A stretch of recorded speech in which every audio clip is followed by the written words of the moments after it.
Hi everyone, thank you so much for being here, and today we have a new segment of Self-Made Successful Women. I am so excited to introduce you my next guest. She's an inspirational guest. Her name is Diamond Rodriguez. She is a life strategist coach and she helps her clients to defy the odds. Thank you so much for being here today, Diamond. I'd love for you to share your story with me and with the audience. Well, thank you for having me. I was born here. I'm first generation American Dominican. Both of my parents are from the Dominican Republic. We were raised together, a household of 7. It was my parents, my siblings, which were 3, a total of 2 boys and 2 girls, and my grandmother. So it was the 7 of us the whole time that I was living with my parents. And they're now divorced though, but we grew up all together. And my father came to this country with the same story you hear a lot, that he had like 2 pennies in his pocket and he just worked. He worked hard for us. And so through his efforts, he was able to put us in a private school. We were privately educated and we owned our own home, and we had like 2 cars. So we were okay. But you know what, even within that and the awesome job that both of my parents did, I had my struggles still. You know, I grew up very isolated because I was the first girl.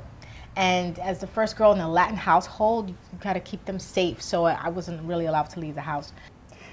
And tell me a little bit more about your business. I'm a life strategist coach. And that came together because I was a business coach for a long time, and then I fell ill. I was diagnosed with an autoimmune condition. I took everything I learned in years of mentoring and helping people. I'm now ready to help them with their life and help them overcome obstacles. So I actually developed a formula from that, a defy the odds formula, to help kind of diagnose, like with that formula that I've developed because of my own personal experience. The main part of it is being self-aware. It's like helping people discover their self-awareness so that they're more control than their emotions. What is your definition of success? Definition of success for me is finding out that you're great and living in that greatness, and finding your true passion. The difference for me with greatness and passion is that understanding that you don't have to qualify to live at a high level, or to just live happy and with peace, and understand that either you have talents or not, you're still great. So finding that space that you were designed to be greatness is success. And when you add the idea of living with passion, like what Tony Robbins always talks about, finding that the one thing that puts fire under you, going through that process of discovering it. Once you're in the process of that, you have an idea, that's joy right there. You're living every day with joy. You're excited about waking up in the morning because you have something to be passionate about.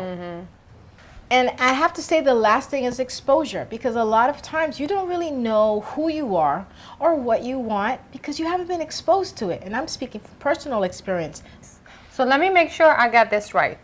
Guys, your definition of success is finding your greatness, which is connected to finding your passion, and have the right exposure. Yes. Showing up, and then that will build up your confidence and therefore make you successful.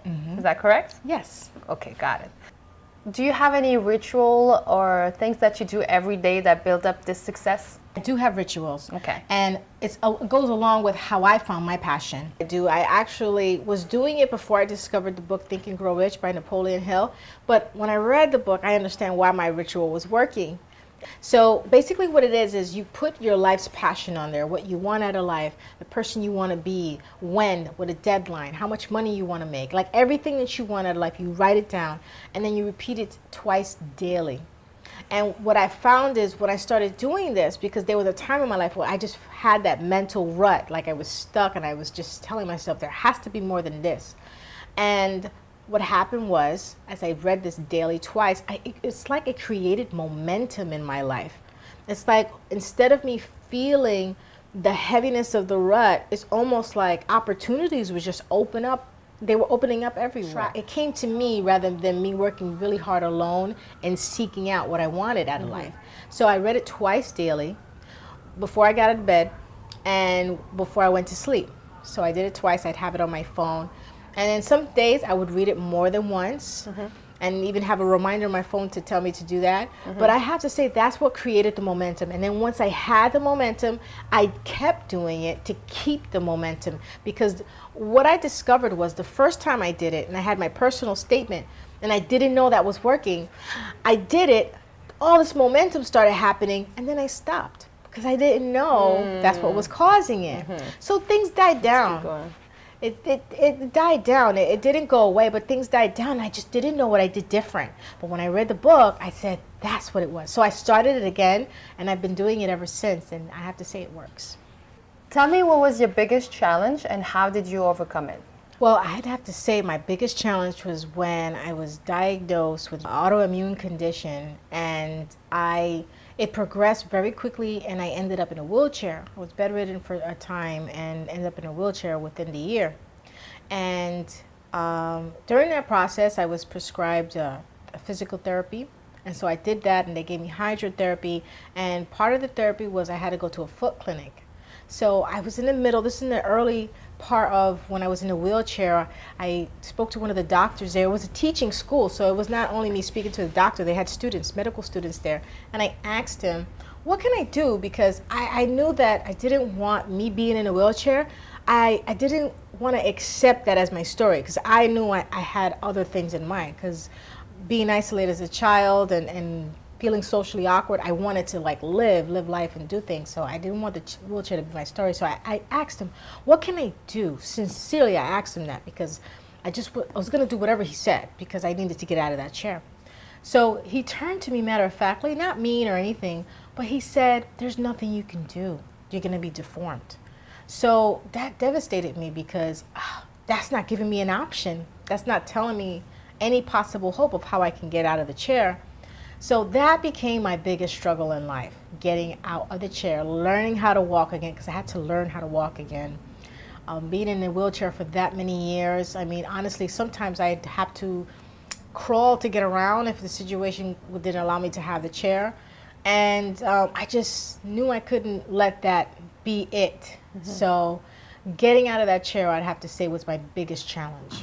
And I was in the wheelchair for 9 years. It was a 9-year ordeal. It was actually longer than that because there was a period where I was declining. I ended up actually in bedridden, and I was at a rehab center for 4 months. And then when I left the rehab center, they prescribed me the wheelchair, and I was taking a bunch of medication at the time. But no, I said that couldn't be my story. So today I'm walking, thank God, and I don't take any medication. And a lot of it had to do with that struggle. And my struggle was not only the chair, not only being diagnosed with an autoimmune condition, but putting myself in a mental state to be able to heal and recover and overcome. That was a challenge all by itself. And then eventually I was out of the chair. And I have to tell you, every day, even when I have days where I'm feeling a little pain and I'm limping, I say to myself, I'm walking. That's the biggest miracle for me, to be walking in my, yes. What kind of piece of advice would you give younger women out there that have been through what you've been through? What I would have to say to the young women out there is don't give up. Whatever your life obstacle is, understanding that you was designed to be great.